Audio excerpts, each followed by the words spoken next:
Ouais, pour YouTube.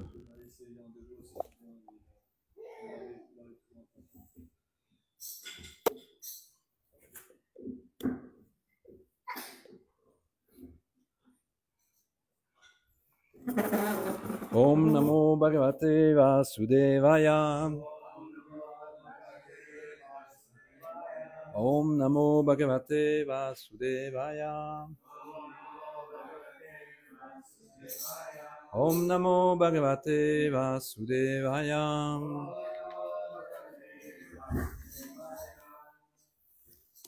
Reading from Srimad Bhagavatam, Canto 10, Chapter 10, entitled Deliverance of the Yamala Arjuna Trees.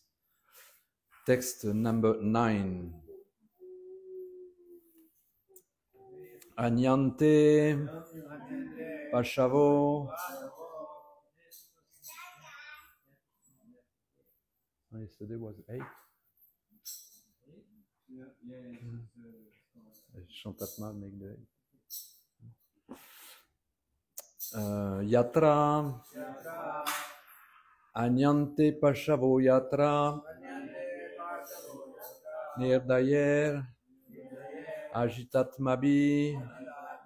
Nirdayer Ajitatmabi. Manyamaneir. Imam Deham. Manyamaneir Yamam Deham. Ajamrityu Najvaram. Ajamrityu Najvaram. Anyante Pashavo Yatra. Nirdayer Ajitatmabhim. Manyamaner Imam Deham.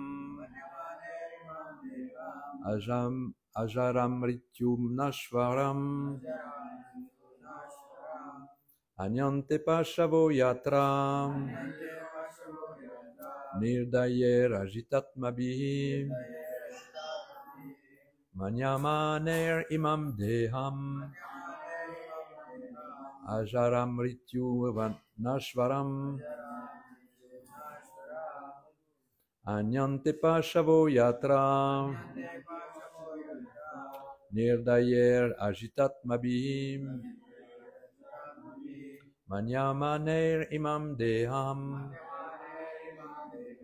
Ajaramrityu Nashvaram.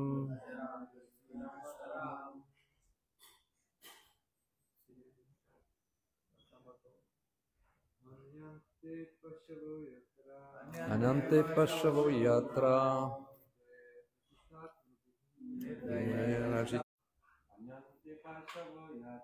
Anyante Pashavo Yatra. Nirdayer Ajitatmabhi. Manyamaner Imam Deham. Ajaramrityu Nashvaram. Persons who are conducted by the mode of passion, par ces personnes impitoyables guidées par la passion.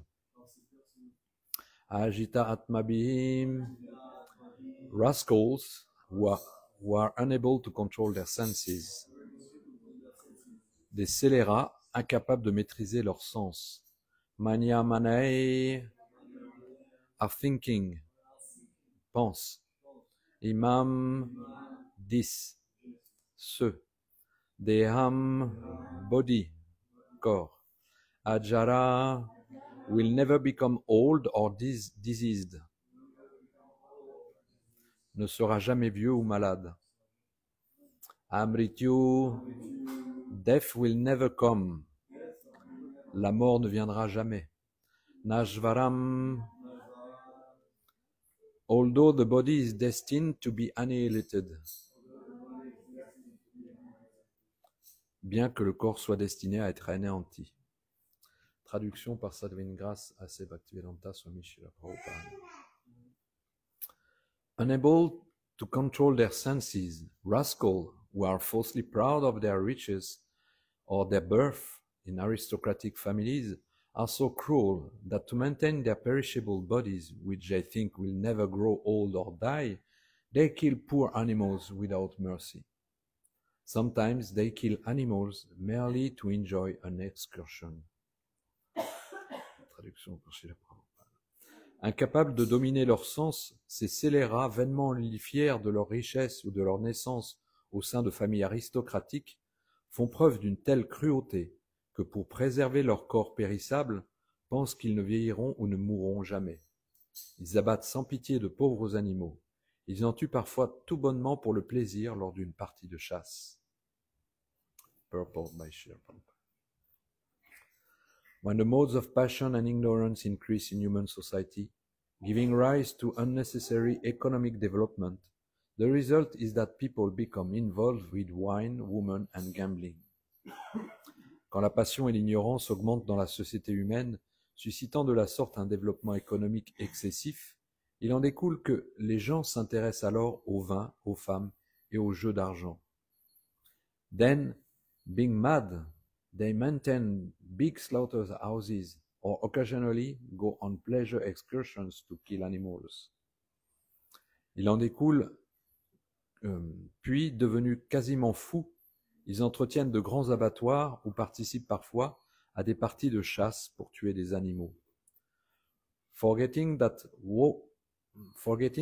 however, one may try to maintain the body is subject to birth, death, old age, and disease. Such foolish rascals engage in sinful activities one after another. Oubliant que, quel que soit leur effort en vue de préserver le corps, celui-ci est sujet à la naissance, la maladie, la vieillesse et la mort, ces scélérats, dénués d'intelligence, se livrent à des actes répréhensibles qui se succèdent sans discontinuer. Being dushkritis, they completely forget the existence of the supreme controller who is sitting within the core of everyone's heart. Ishvara Sarvabhutanam Hridayarjuna Tishtati. Étant des dushkriti, ils oublient complètement l'existence du Maître suprême qui se trouve au fond du cœur de chacun. In this way, sinful persons automatically receive punishment in different types of body. The root cause of this punishment is that when one unnecessarily accumulates wealth, one becomes more and more degraded, not knowing that his wealth will be finished with his next birth. Nasadu manye yato atmanoyam asanapi kleshada ashadea. Srimad Bhagavatam, 5th Canto, Chapter 5, Verse 4.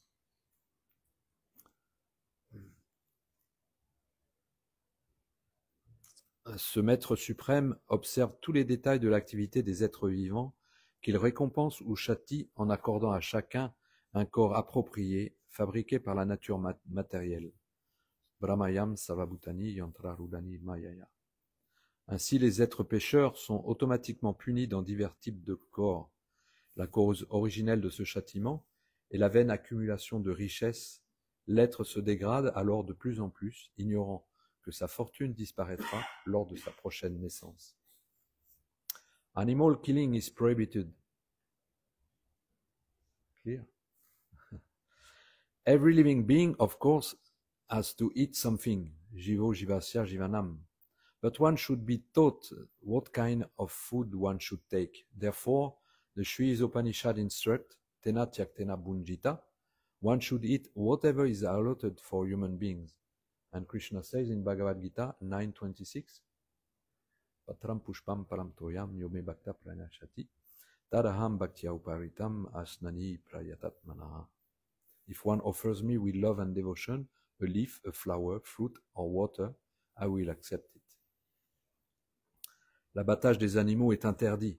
Bien entendu, tout être vivant doit se nourrir. Néanmoins, il faut apprendre quelle sorte de nourriture on doit absorber. C'est pourquoi les Upanishads enseignent on doit se nourrir de ce qui est destiné aux êtres humains. Krishna dit dans la Bhagavad Gita, si l'on m'offre avec amour et dévotion une feuille, une fleur, un fruit et de l'eau, j'accepterai cette offrande. A devotee, therefore, does not eat anything that would require slaughterhouses for poor animals. Rather, devotees take prasad of Krishna, tena tyaktena bunjita. Krishna recommends that one give him putram pashpam param toyam, a leaf, a flower, fruit, or water. Animal food is never recommended for human beings. Instead, a human being is recommended to take prasada, remnants of food left by Krishna. Yagya Shishtasina Shanto Muchante Sarva Kilvishay, Bhagavad Gita 3:13. If one practices eating prasad, even if there is some little sinful activities involved, one becomes free from the result of sinful acts.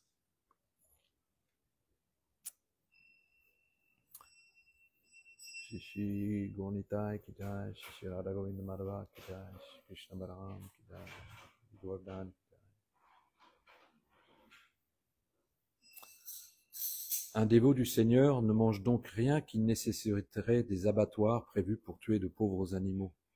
Les bhaktas prennent plutôt le prasad de Krishna. Krishna recommande qu'on lui offre une feuille, une fleur, un fruit et de l'eau. La nourriture animale n'est jamais conseillée aux êtres humains. Un homme doit prendre plutôt le prasadam, le reste des nourritures laissées par Krishna. Si l'on s'habitue à manger du prasad, même si on se rend coupable de quelques fautes mineures, on sera affranchi des conséquences des péchés.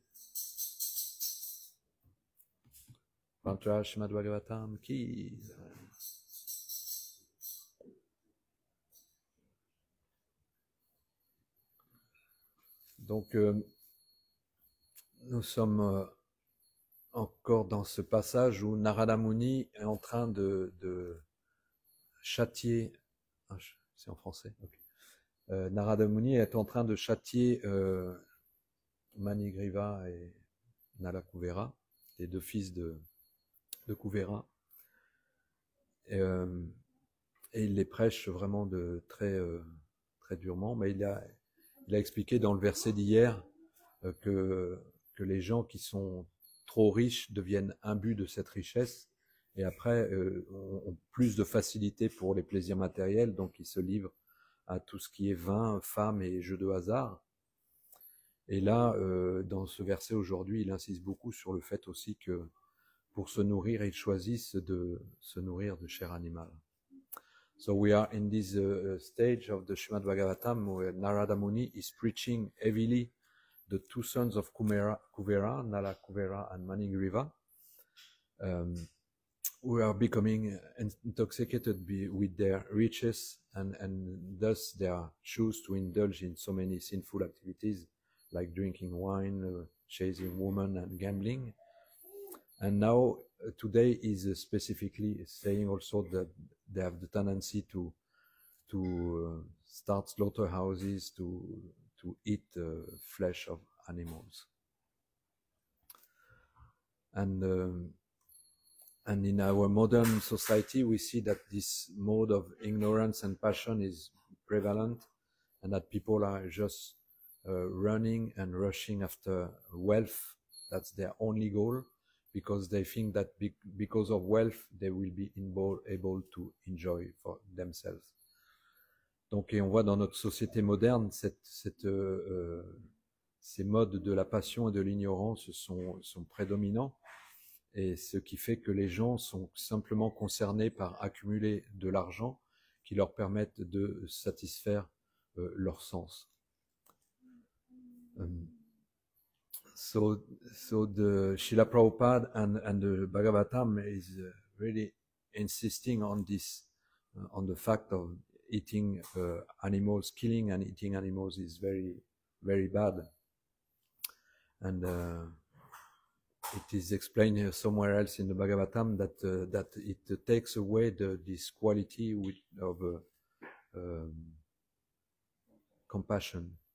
And that's what we see nowadays is that in the Kali Yuga, this mood of compassion is very lost.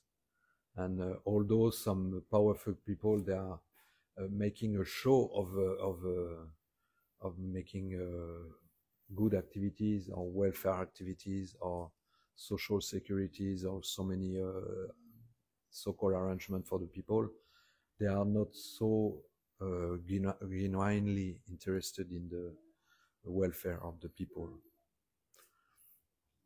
Et, donc le verset insiste beaucoup, et Srila Prabhupada insiste beaucoup sur le fait de protéger les animaux, parce que le fait de tuer les animaux élimine, dans le Bhagavatam, c'est expliqué, l'humeur de la compassion, qui est tellement importante. Et de nos jours, on voit que même si les dirigeants actuels font montre d'une soi-disant compassion en créant des activités de bienveillance, des structures de sécurité sociale et de protection des gens, c'est pas d'une façon, avec un esprit authentique qu'ils le font. Et on le voit par différents autres biais. On le voit par et Srila Prabhupada parlait beaucoup, la conséquence directe de l'abattage des animaux, c'est la tendance à créer des guerres dans le monde entier. Et à l'heure actuelle, on voit à quel point c'est effectif, quoi. Srila Prabhupada was explaining that the direct consequences of maintaining slaughterhouses and killing animals is that it creates war everywhere in the world, and that's what we see in our present world. It is happening, and today it's simultaneously we are making this festival of Diwali, which is Diwali is a celebration of Hanuman coming back to Ayodhya after Ram rescued Sita, and he came to Ayodhya to give the good news that Ram and Sita are coming back after so many years of exile. Donc, simultanément avec ce verset qui parle de guerre, d'abattoir, on est en train de célébrer le Diwali. Diwali, c'est en fait une célébration en l'honneur de Hanuman qui vient annoncer aux habitants de Ayodhya que Sita et Ram seront de retour à Ayodhya après tellement d'années, 12 années d'exil.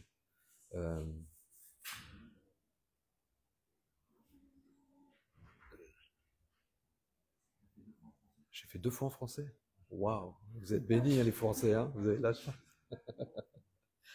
So this is the simultaneous this verse about wars and slaughterhouses, and simultaneously we are celebrating the comeback of the light and joy in the city of Ayodhya when Hanuman came back to tell everyone that Sita and Ram will be back after so many years of exile in the forest. So Diwali is the celebration of light, victory of light on the darkness, is the victory of knowledge over ignorance, and we can celebrate so many things in this very special day. Srila Prabhupada asked us to light many candles in the temples, so to remind this magnificent Ram Vijay and the welcome back of the Lord in the city. And we can also on that day welcome back the memory of Krishna and Balaram and Radha Govinda Madhava in our mind. Donc c'est une journée où on commémore, Srila Prabhupada nous disait d'allumer des tas de bougies, il parlait de 100 bougies dans les temples, pour célébrer ce retour de Ram et Sita à Ayodhya. Et cette célébration de Diwali, c'est vraiment la victoire de la lumière sur les ténèbres, c'est la victoire de la connaissance sur l'ignorance. Donc c'est une journée où on célèbre, où on apprécie le Srimad Bhagavatam et le maître spirituel qui qui nous éclaire, hein, comme on récite tous les matins, le flambeau lumineux de la connaissance qui nous libère des ténèbres de l'ignorance. Hein. Oma Gyanat Milandasya, Gyananjana Shalakaya, chaque jour militant Niena. Donc on célèbre le maître spirituel parce qu'il nous amène la lumière de la connaissance pour balayer les ténèbres de l'ignorance. Donc Diwali, ça célèbre ça, cette chance magnifique que nous avons. So Diwali is celebrating this magnificent luck that we have of the spiritual master who is bringing the light of the Srimad Bhagavatam to enlighten us with the knowledge and remembrance to accept the Lord in our heart. And Srila Prabhupada is telling that to counteract this slaughter of animals, and we have to take the habits to offer all our food to Krishna. And Krishna is telling us in the Bhagavad Gita exactly what he likes, what he wants, and what he dislikes. And so that this famous verse which is quoted and which proves that what Krishna wants is only fruits, vegetables, water, so things which are palatable. And in the 17th chapter, he will explain also what kind of food he likes, what kind of food is in goodness. And the food in goodness will bring us on the stage of goodness. Whereas food in ignorance, like animals, purified food and old food and all those things, they will bring us just under the influence of ignorance and eventually passion. Especially animal food will bring to passion, and spicy, too much spicy food will bring us to passion. Sometimes passion is required when we are in ignorance, because it's a stage towards goodness, but we must not stay so much into passion. Only if we engage this passion in Krishna's service, it is proper. But we are to go as quick as possible on the stage of goodness, where all the good qualities are arising, and openness to knowledge is there. Donc, en français, j'ai commencé à quel endroit?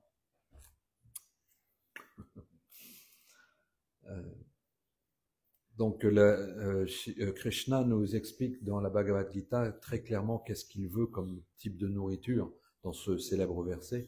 Il nous explique qu'il veut seulement des mets végétariens, légumes, fruits, eau, et des légumes, et plus tard dans le 17e chapitre, il nous expliquera quels sont les aliments dans la vertu aussi, hein, qui sont doux, juteux, savoureux, et c'est ça qu'il aime, c'est ça qu'on lui offre.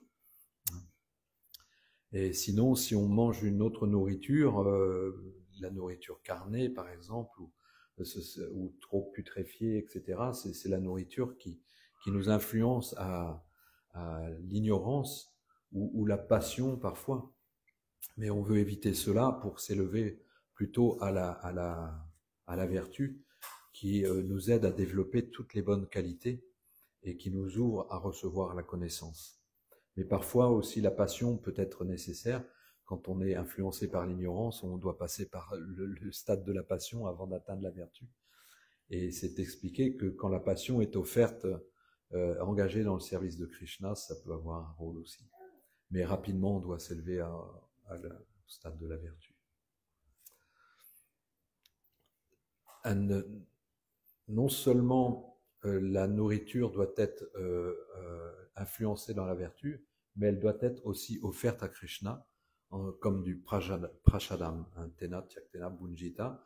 Krishna nous demande d'offrir la nourriture. C'est ainsi que, il explique, nous serons libérés des résultats de toute activité pécheresse. So it is very precisely noticed that not only we shall eat food which are in the mode of goodness, but we must also offer all our food to Krishna before, so that it becomes prasadam, and which will ultimately free us from the result of our sinful acts. So these are what these verses are reminding us, these important things, and we'll see also Narada will go on with chastising those two persons and reminding what is not favorable for our spiritual life. And it is very important for us to know what is to be rejected and what activities are to be cultivated. Donc c'est très important. Donc avec ces enseignements de Narada Muni, il va continuer encore à châtier ses fils de Kuvera et nous dire quelles sont les activités qui sont favorables pour le service de dévotion, qui doivent être rejetées, et quelles sont celles qui sont favorables et doivent être cultivées.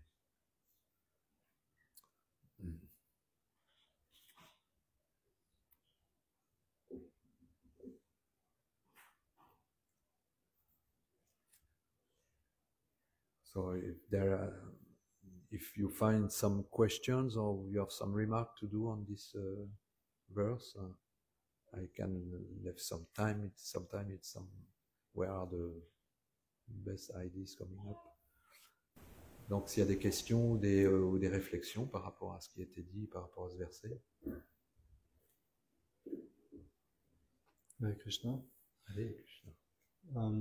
My question is, so looks like ignorance cannot be engaged in service.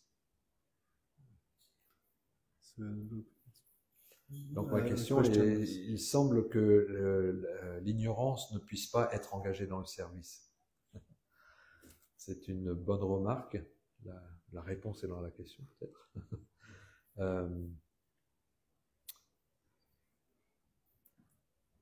On doit engager toutes nos activités dans la conscience de Krishna. Et parfois on classe le repos dans l'ignorance parce que c'est un moment où on laisse la conscience et le repos peut faire partie du service de dévotion parce qu'on a besoin de repos pour avoir de l'énergie pour s'engager dans le service de dévotion.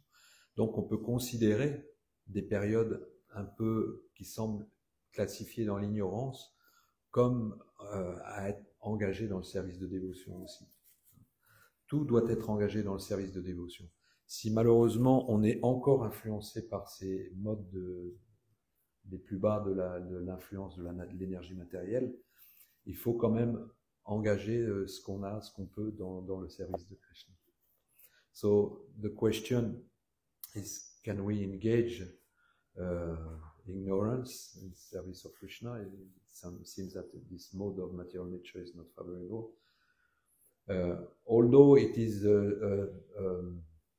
heavy influence, we have to consider that the activities which are in the mode of ignorance can be engaged into the service of Krishna. Like, for example, the sleep is considered in the mode of ignorance, but we need to rest our body to be more efficient in our service, and we may consider that taking rest is part of the devotional service.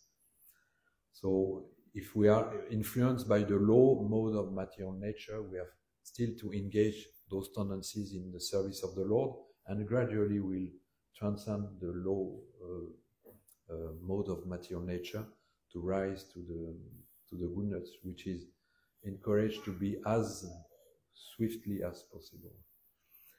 Donc, quand on est dans influencé encore par ces modes de la nature matérielle dit inférieure, on doit engager tout ce qui se passe sous ces influences-là pour rapidement s'élever à plus dans la vertu qui sera beaucoup plus favorable. Est-ce que c'est...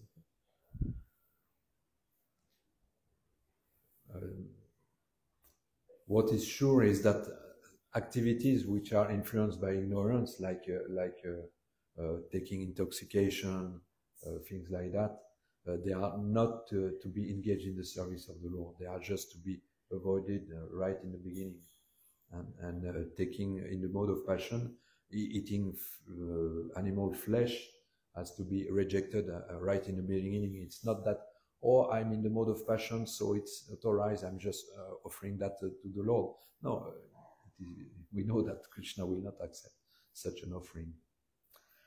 Donc, c'est pas parce qu'on est dans le mode de l'ignorance, par exemple, des activités comme les intoxicants, etc., ils ne peuvent pas être offerts en tant que service au Seigneur. On doit les rejeter dès le départ. Et sous l'influence de la passion, le fait de manger de la viande doit être aussi rejeté dès le départ parce que Krishna n'accepte pas une telle offrande. Another question? Yes? Hare Krishna Prabhu, thank you for the class. So there's some indications that we're in the mode of goodness as opposed to the mode of ignorance or passion. I didn't catch the first What word. are some of the indications Okay. that we are in the mode of goodness? There are many, many indications. We just have to start with the chapter 14 and up to the chapter 17, even 18.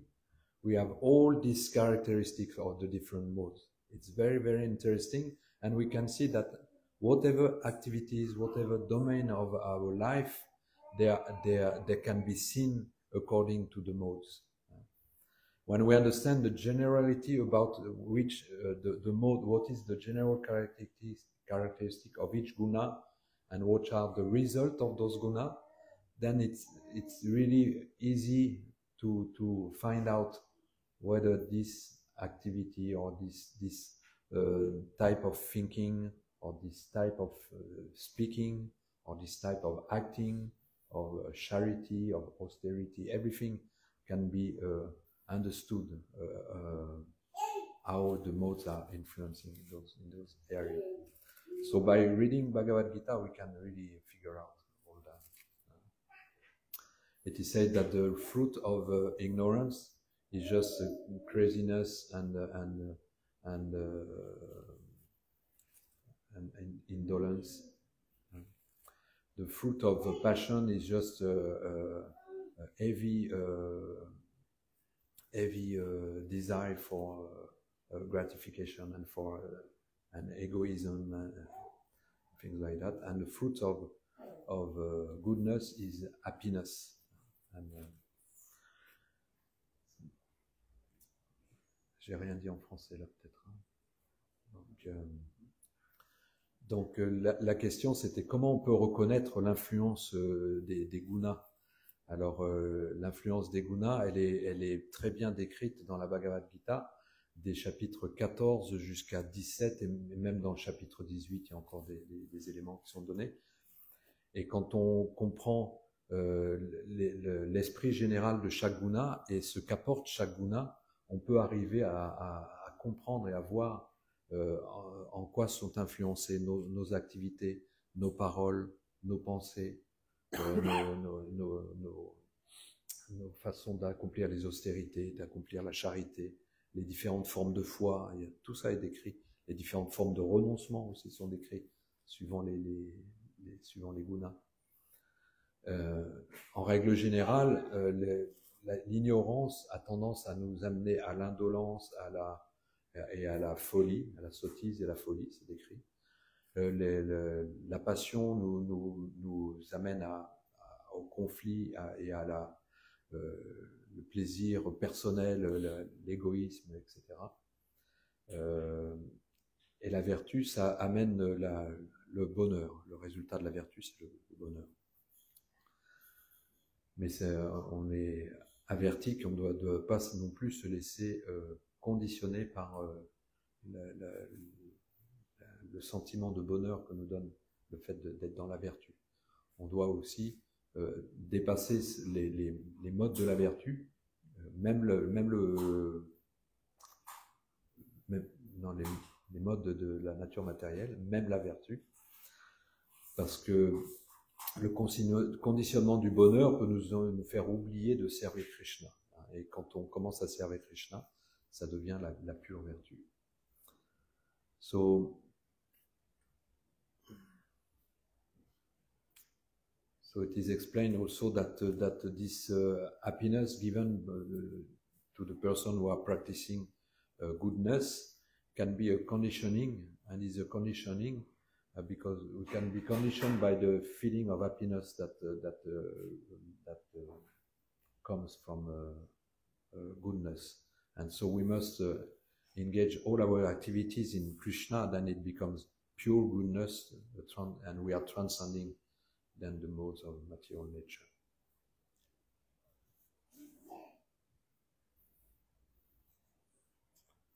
This is a basic Bhagavad Gita class today. Yes, Prabhu. Hare Krishna Prabhu. I have a little reflection on what you said about dealing with the mode of ignorance. Because, of course, what you said, it's perfectly true. And for ourselves, we should definitely strive for this highest platform of the mode of goodness. But at the same time, when we see new people coming to Krishna consciousness, often there is this attitude that they should immediately come to the platform of four regulative principles, while often they are not able to do this. And many times we have seen devotees treating them very strictly and harshly. When, for example, they go outside to smoke or something, like new devotees who come, and then, these people go away because for them it's too sudden and too immediate. So we saw that in the beginning, Srila Prabhupada was very tolerant with his newly made devotees. So they would also still have bad habits, and he would not notice too much or mind too much, because he would always say, as the higher taste comes, the lower things will go away naturally. He also said, for example, about the man who is drinking, if he can remember that the taste in his wine is Krishna, he will make advancement. So I think devotees sometimes need to remember the principle of compassion, that for ourselves there should be no compassion for all these things, but for others there should be compassion when we see that these people are new. I mean, this is just, I know that everybody here knows this, but I think it's good just because it's also being recorded and broadcast, that this should be not forgotten. Donc, Raktamba Prabhu nous rappelle que quand il entend que on doit rapidement commencer à pratiquer vraiment strictement la conscience de Krishna, c'est ce qui est demandé à des nouveaux, mais les nouveaux viennent et ils subissent encore les influences de leurs activités passées, et parfois ça peut être un peu dur, et parfois on a tendance à être un petit peu dur avec les mauvaises habitudes des personnes qui veulent joindre, et on peut les refroidir, les faire partir même, et on devrait avoir un petit peu plus de compassion, et on devrait se rappeler comment chez la Prabhupada, quand les premiers dévots qui avaient joint, il avait été très tolérant avec eux avant de leur demander des choses plus strictes. Et c'était en développant le goût que les personnes allaient pouvoir vraiment pratiquer d'une meilleure façon. Oui, quand on est influencé par les gunas, c'est expliqué. C'est comme on a une inclinaison pour la passion et l'ignorance. L'image qui est donnée, c'est comme si on versait de l'eau, qu'on a d'un côté la passion et l'ignorance, de l'autre côté la vertu. Si on verse des activités puis qu'on voudrait que ça aille tout dans la vertu, mais que l'inclinaison elle est vers la passion et l'ignorance, les personnes ne peuvent pas faire aller contre la nature qui les a conditionnés depuis tellement longtemps. 13e chapitre, versets 21, 22, 23, si vous regardez ça explique vraiment comment l'être, quand il rentre en contact avec la matière, il devient influencé par les gunas. Et pratiquement, c'est comme s'il ne pouvait rien faire. C'est lui qui a désiré au départ, qui a créé ce conditionnement. Mais c'est très difficile pour lui. Et 23, on se souvient, mais Krishna, il est dans le cœur, il est le témoin et consentant. C'est même lui qui satisfait les désirs des personnes. On se dit, mais Krishna, il va jusqu'à ce point-là de nous permettre de faire vraiment le contraire de ce qui est notre bien. Et c'est la preuve de son amour, en fait. C'est que vous voulez ça, allez-y, essayez. Il attend juste qu'une chose, c'est qu'on revienne à lui. Mais, et jamais ne s'arrête la lutte entre les gunas. Hein. C'est ce qu'explique le 14e chapitre. C'est tout le temps, les gunas, ils étaient tous les uns après les autres d'avoir la suprématie, la prééminence sur les autres gunas. Et c'est ce qui se passe en nous, en chacun de nous même. Même nous, on le sait, on a beau être des dévots qui sont là depuis longtemps, qui ont accepté de suivre des principes, etc. Et on voit que régulièrement, on a des retours de ces influences des gunas qui sont là, qui essaient de nous tirer vers le bas. Et tant qu'on n'est pas arrivé à un stade qu'on appelle nishta, eh ben, on est dans cette lutte avec la passion et l'ignorance et tout ça. Et c'est quelque chose qui est normal. Alors c'est très bien que tu mentionnes qu'il faut être plein de compassion pour tous nos frères et sœurs et qu'on soit vraiment là plutôt pour encourager, pour montrer l'exemple, pour aider quand on voit qu'un de nos frères ou sœurs a des difficultés ou un passage un petit peu avec moins d'inspiration, et puis essayer de trouver qu'est-ce qui peut l'aider à retrouver l'inspiration, le goût, hein, ce goût supérieur, plutôt que d'être fanatique et puis de rejeter les gens. Parce que un petit peu une marque de compassion, ça prend. In English? Yeah, I will. Yeah, I finished the thing. Une marque de compassion crée un instant miracle, on dit un miracle instantané. Hein. Dès qu'on est touché par la bienveillance d'une personne, ça peut nous remettre dans un meilleur mode vertueux très rapidement. Alors que si on est dans un mode de passion et puis d'exigence et tout ça, là, la personne, elle aura beaucoup de mal à remonter. Ok. Thank you, Rakdambar, for this nice introduction of this nice point. It is very important to understand that never, Krishna explained in Bhagavad Gita, never stops the fight between the modes in the material nature. In 14th chapter, he is explaining that. And he says that in the 13th chapter, that the soul, when it's coming in contact with the matter, immediately the mode of the material nature is covering them. So it's just like if we are trying to pour new activity, new tendency on something which is inclined towards passion and ignorance, and on the other side we have goodness. If we pour water, it will go in the sense of gravity down to the passion and ignorance. And if we have this habit which are ingrained in us, it's very difficult to overcome. It takes energy, efforts, and everything. And we can see that in the beginning there is a big fight around that. But after a long time, there is the fight maybe still there. It's maybe less visible. But since we are not on the stage of nishta, to be fixed in devotional service, steady, then it's coming and going. So, Ganatarala, we have ups and downs.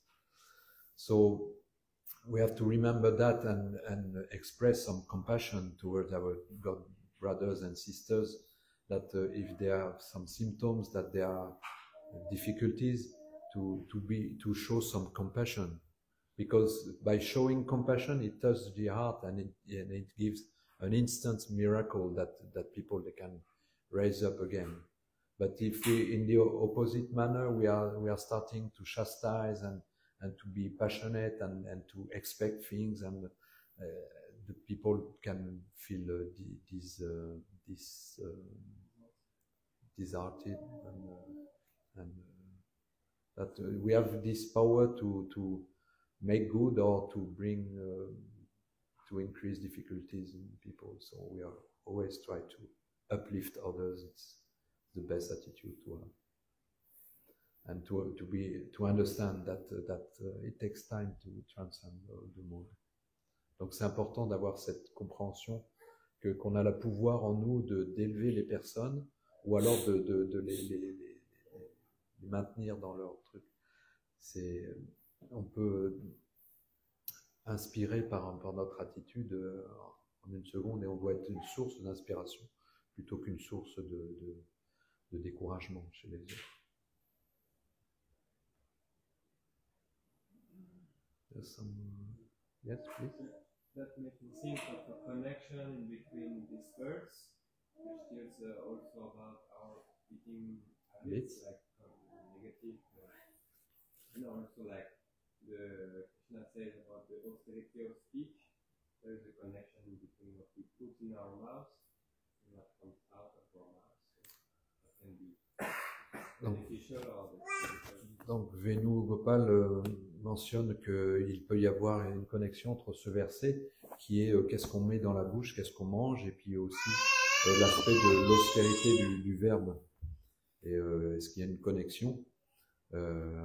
Yes, there is a connection which is nicely explained by Rupa Goswami in the first verse of Upadeshamrita, is that to control the tongue is the austerity of the tongue. And Srila Prabhupada in the purport is saying that it's by controlling what we eat that we are controlling what we speak after, and what we speak, we are choosing to glorify Krishna, to chant the holy name, and by controlling the tongue, thus it becomes easy to control also what we eat. Then it helps us to control what we digest and what we and everything. I said in French. Yeah. I have maybe another question. Je l'ai dit en français, ça? Peut-être pas, je l'ai dit juste en anglais. Donc, Rupa Goswami nous explique dans la Bhagavad Gita ce point précis, justement, comment la première chose consiste à contrôler la langue, et Srila Prabhupada fait le lien entre deux choses, et les choses que la langue doit éviter, donc manger des nourritures qui ne sont pas appropriées, et puis faire vibrer la langue avec la Krishna Katha et les noms de Krishna. Thank you. Another question is there a difference between anarthas and like the lower gunas? Or is it same? Or? Est-ce que la question suivante, c'est est-ce qu'il y a une différence entre les anarthas et les gunas inférieurs, ou est-ce que c'est la même chose? Anarthas are bad habits. Bad habits, they are generated by the influence of the mode of nature, but it's not the same thing. The gunas, there are some energies we are influencing us, but anarthas is the result, what we are developing as habits and so on. And to change that, we can understand that you know this famous understanding that thoughts are creating the quality of your actions, then actions are becoming habits, then habits develops our character, and the character determines our destiny. So we have our free will, that's the freedom that Krishna gave us, free will, and the free will is how we choose our thoughts. That's where it starts all. So when we start to have the right desire, the right goal and aspiration in our life, then that's how we create that our activities are becoming better, and that our character is becoming better,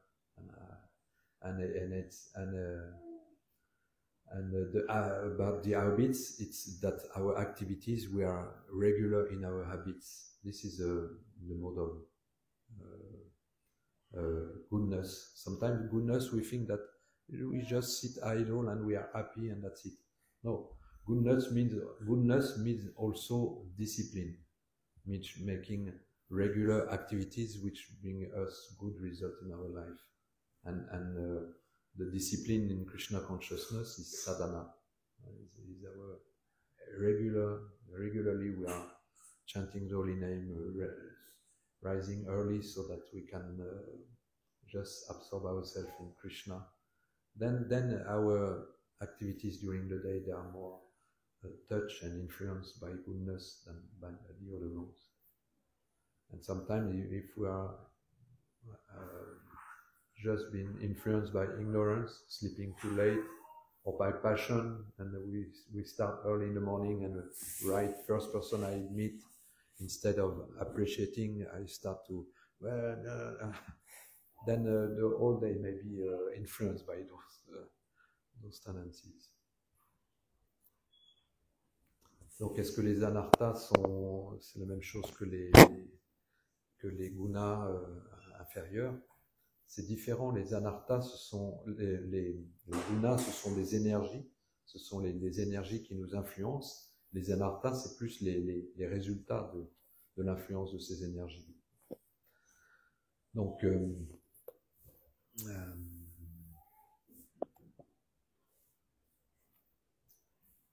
l'ai dit en anglais, hein.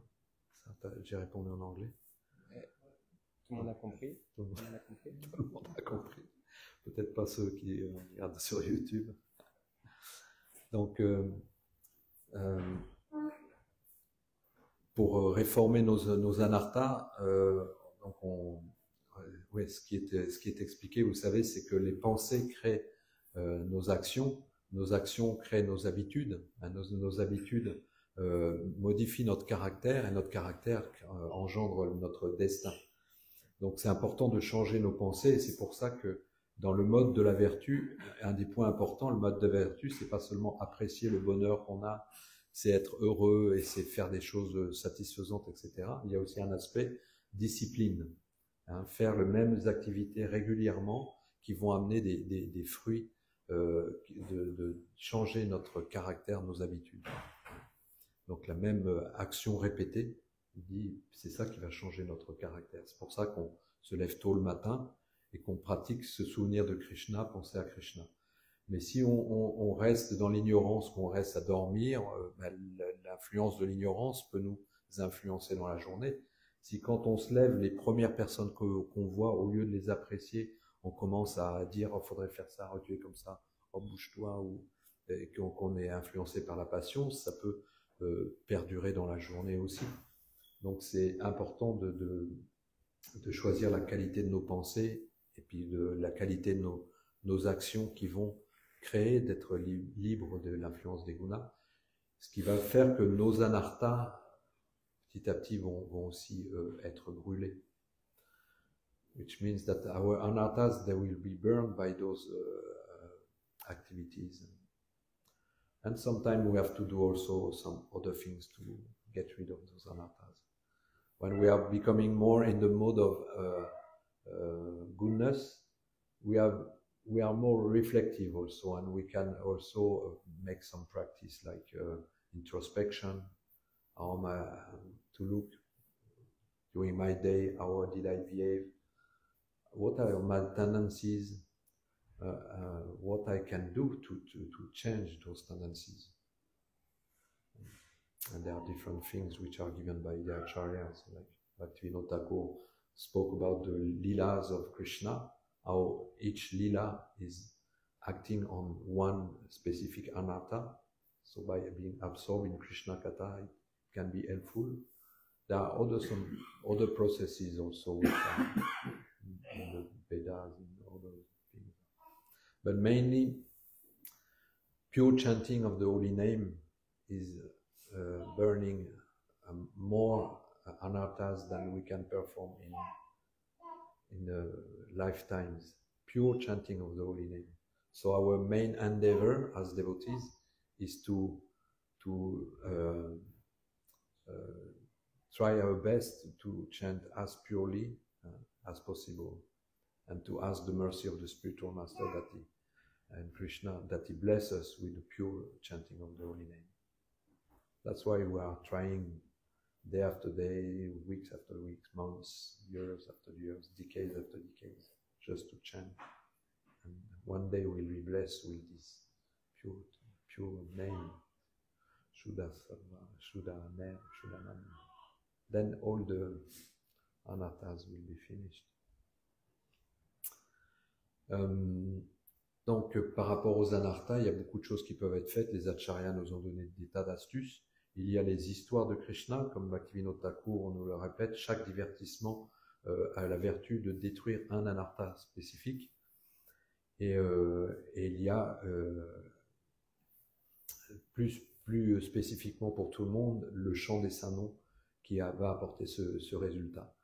Et il est expliqué que le chant pur du saint nom peut éliminer plus d'anartha et de papa, d'activités pécheresses qu'on ait pu en accomplir pendant des milliers de vies, des millions de vies. Donc, ce qu'on essaye, nous, vraiment, et on s'absorbe dans ça, c'est chanter. On s'absorbe jour après jour, semaine après semaine, mois après mois, année après année, décennie après décennie, à chanter ce nom. Et on prie le Seigneur et le Maître spirituel pour qu'il nous bénisse avec le pur saint nom. Parce que là, toutes ces choses du passé vont disparaître. Donc, pour éliminer l'ancien goût de la langue pour la viande, je vous encourage à honorer le Sri Bhagavad Prasadam. C'est l'étape suivante maintenant. So for getting rid of the taste of the flesh in our mouth, we just have to take some Krishna Prasad, which is available in the next room. I thank you very much. Mantra Srimad Bhagavatam ki, Srila Prabhupada ki, Gaura Premanande. Jason? Jason?